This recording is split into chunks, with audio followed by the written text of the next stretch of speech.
De volta com a entrevista, governador João Dória, nessa inauguração dos estúdios da Jovem Pan, e o Felipe Moura Brasil ficou de fazer a pergunta no bloco anterior. Felipe. Governador, a perspectiva para breve é que o Lula seja solto. O Supremo Tribunal Federal, ao inventar uma regra contrária à abertura de prazo simultâneo para alegações finais de réus colaboradores e não colaboradores, está fazendo, provavelmente, o caso do sítio de Atibaia voltar à estaca quase zero. E também, ao definir agora que está para sair essa decisão final no julgamento da questão sobre prisão em segunda instância, a tendência é que se deixe que haja a prisão somente após o trânsito em julgado ou uma solução intermediária, que seria a prisão somente após esgotados os recursos no STJ, considerada a terceira instância. Isso pode fazer com que o Lula, em vez de simplesmente progredir o regime, seja liberado da prisão, possa responder em liberdade, até que o julgamento no STF aconteça, o que pode ser nunca, como a gente conhece, a lentidão da justiça brasileira. Então, qual é a sua perspectiva para esse cenário político em que o Lula pode estar solto em breve, até em 2020, e o senhor acredita que vai haver um reforço dessa polarização entre Bolsonaro e Lula, e como surgiu uma outra liderança nesse cenário? Felipe, boa análise e boa pergunta.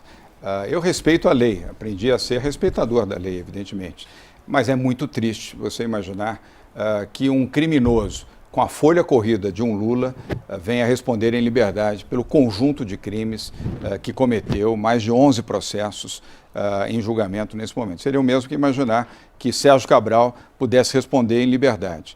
Então é triste, mas vamos respeitar aquilo que a lei determinar. E em relação à sua análise, eu concordo que isso vai provocar uma conflagração dos extremos, e isso não é bom para o Brasil. Lula livre vai simbolizar para os partidos de esquerda uma nova força política, que já vai ser determinante nas eleições municipais. Haverá um confronto muito maior com as forças bolsonaristas, isso também é muito claro. Os extremos vão se combater, isso vai transformar o clima político no Brasil num clima muito efervescente. Isso não é bom para a democracia, não é bom para a gestão, não é bom para a economia. Eu posso estar errado, espero estar errado até, mas entendo que vamos ter momentos turbulentos pela frente, Felipe. E isso não será pior para a sua vida política, já que os extremos é que vão aparecer nas manchetes? O senhor está no meio, está fora do debate.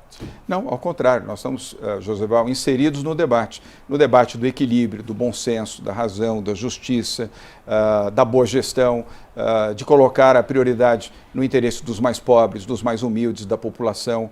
O nosso interesse aqui não é eleição, não é política partidária, não é ideologia, é fazer boa gestão. Eu venho do setor privado, 45 anos da minha vida, Josival, eu fiz gestão privada, em modéstia à parte, tive sucesso, enriqueci, porque trabalhei de forma honesta, e você sabe que eu trabalho de graça, eu não recebo um centavo como governador. Aliás, para não dizer que não recebo, no mesmo dia que recebo, porque sou obrigado a receber, eu entrego um cheque a uma instituição do terceiro setor no mesmo dia. Portanto, sem remuneração nenhuma, mas faço com entusiasmo, com alegria, sem nenhum partidarismo, ideologia ou visão sindicalista ou atrasada. Eu amo o meu país, gosto muito do Brasil, poderia ter saído daqui, não saí, aqui vivo, meus filhos também, e aqui continuarei a lutar pelo Brasil, fazendo aquilo que eu posso fazer democraticamente. Por isso disputei 2 eleições, venci as 2, Augusto. Você, como um bom comentarista, observador e editor de jornais importantes, como já foi, sabe que eu podia ficar na minha área de conforto, no plano empresarial. Eu deixei essa área de conforto, disputei com Lula e Fernando Haddad, venci no primeiro turno, Lula livre, levantando o braço do Fernando Haddad, dizendo que Fernando Haddad seria reeleito com tranquilidade, venci o Lula, venci o Fernando Haddad, disputei uma segunda eleição, vencendo toda a esquerda unida em torno do tal Márcio Cuba, e hoje, como governador de São Paulo, procuro fazer aquilo que os eleitores e os não eleitores desejam de um governador, fazer boa gestão e priorizar os mais humildes e os mais pobres. Agora a pergunta do Bruno Garchagen, o homem da gravata borboleta. Vamos lá. Governador, a respeito de outra decisão, o STF tomará essa semana a respeito da execução, possibilidade ou não da execução da pena de prisão após condenação em segundo grau. O senhor já fez uma crítica à decisão do STF no caso dos prazos entre réus delatados e réus delatores, e o STF vem adotando certas posições contrárias ao combate ao crime, e o senhor, na pergunta anterior, defendeu esse combate ao crime e aos criminosos. Então eu queria saber o seguinte, qual a sua opinião sobre a atual composição e posicionamento do STF? Bem, primeiro parabéns pela elegância e a gravata borboleta. Só para suavizar um pouco a resposta.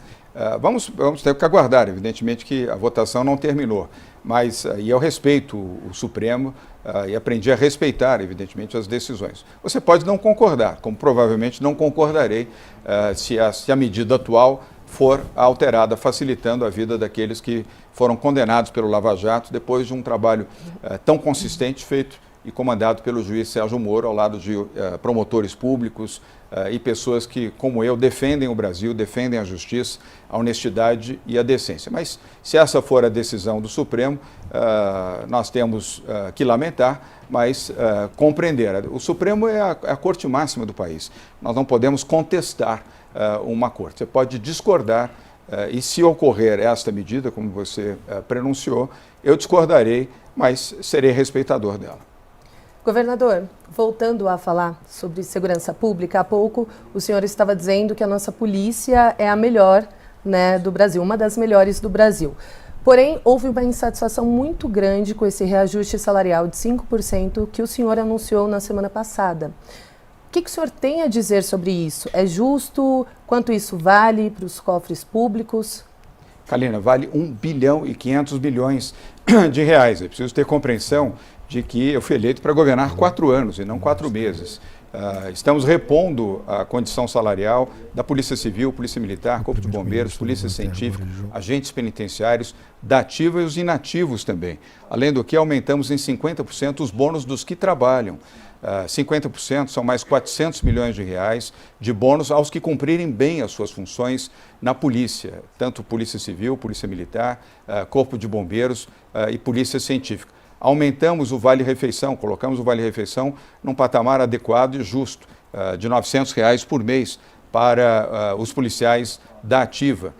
Colocamos também assistência jurídica, coisa que não havia, reivindicação histórica, há mais de 30 anos, que policiais, num embate muitas vezes contra um criminoso, e acionam, evidentemente, na pronta resposta, e ferem ou matam um bandido, eram obrigados a contratar advogado e pagarem as suas expensas. Agora não. A partir do dia 2 de janeiro, o Estado contrata advogados nomeados pela OAB e fazem assistência jurídica qualificada, gratuita para esses policiais. Estamos comprando as melhores armas, os melhores coletes à prova de bala. A partir de abril, todos os veículos em São Paulo da polícia serão blindados, como os veículos americanos. Condições de inteligência, softwares, equipamentos que ajudam a proteger a polícia e melhorar a eficiência da polícia, evitando o combate, evitando o confronto nas ruas, que muitas vezes leva ao ferimento e à morte de policiais. Então é um conjunto de valores que nos dá muito orgulho e muita determinação. E tem sempre os ativistas, os arrivistas de plantão,